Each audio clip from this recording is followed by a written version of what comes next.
Hello friends, this is Dr. Sameera Aziz from Saudi Media and I'm the chairperson of Sameera Aziz group of companies. United States cuts tariffs on Chinese goods from 145% to 30% for 90 days. And China has also lowered tariffs on US from 125% to 10% for 90 days. So this is the significant development in global trade. The mutual temporary reduction in tariffs between the United States and China is broadly positive for global supply chains and economic stability. Friends, there are many positive impacts of it. If you talk about China, it is good news for China. Lower US tariffs on Chinese goods make Chinese exports more competitive in the US market, helping revive demand for Chinese products. Simultaneously, by lowering its own tariffs on US goods, China signals cooperation, potentially improving trade relations and investors' confidence. It's also beneficial for US businesses and consumers who can now access Chinese products at lower prices, easing inflationary pressures. And I think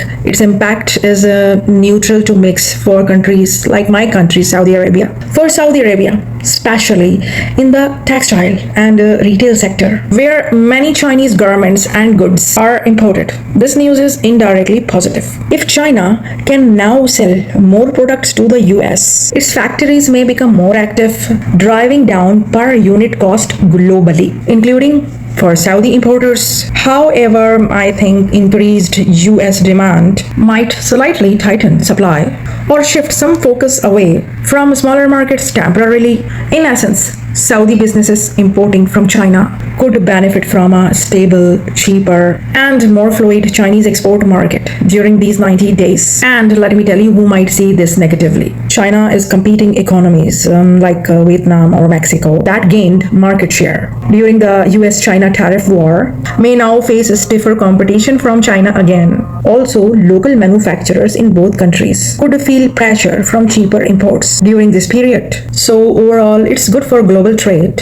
It will boost China's exports and eases US inflation, and indirectly positive for importers in countries like Saudi Arabia. In my view, although this tariff relief is temporary and limited to just 90 days, it reflects a shift in global powers' priorities and trade strategies. Countries like Saudi Arabia should seize such opportunities and respond swiftly and smartly in their import policies. For those of us involved in business, media, or policy making, this moment also serves as a valuable learning opportunity. Thank you.